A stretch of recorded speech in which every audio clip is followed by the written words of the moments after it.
Magandang araw sa inyong lahat mga kauma. So andito na naman kami ngayon dito sa aming sakahan o dito sa aming kaumahan. Dahil tinapos na namin ang pagtatanim namin sa pichay. So ito. So natapos na rin namin mga kauma ang pagtatanim. So inakasan na namin ang pagtatanim para wala nang balikan. So itong makikita nyo lahat mga kauma, itong na-ready na area, itong mga plat na to ay tapos na itong tamnan ng pichay mga kauma. So hanggang simula dito hanggang doon sa dulo, so lahat yan ay pichay. So may lang doon, dalawang plat na radish. So yan lang ang naiba dyan, pero ang iba ay puro pichay na yan.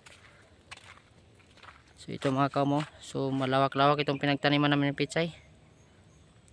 Kasi baka surtihin tayo sa presyo, magandang presyo ng pichay.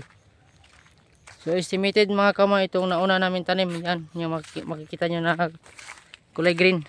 So yung dalawang area, at dun sa isang area estimated namin na ma-harvest yan ay mga January. So sa susunod na buwan ay harvest na yan. So at ito yung mga nakasunod niyan na pichay.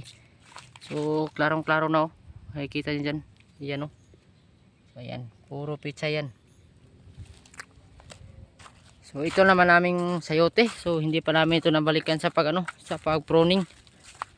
So ang dami ng mga sakir. So ito naman naming, so pagtapos yan ay dito naman kami. So makikita niyo katulad nito may mga udlot na marami. So makikita nyo ay nag green na yan, kasi nandyan na sa itaas yung mga niya, yung mga sakir. So ayan makikita nyo ito yung napaka-importante, kasi yan yung magdadala ng bunga naman sa susunod. Kasi ito mga nauna ay matanda na to. So ayan matanda na. So tumutuyo na. So hindi problema yan, kasi may mga kasunod. So yan naman yung pabubungahin natin, yan naman yung ating alagaan. Pero ngayon ay dito muna kami sa aming pichay. So ngayon ay natapos na, so bababa na kami. Tanghali na mga kauma. So inagahan talaga namin ang pag-akyat ito kanina para matapos na kaagad. So ngayon ay natapos na. So tapos ko na itong isprayan. So ayan malawak-lawak rin yan mga kauma. Ito aming sakahan. So maraming salamat mga kauma sa pagsuporta sa akin.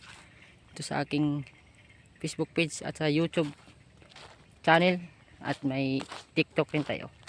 So maraming salamat mga kauma. So ito lang. God bless yung tanan.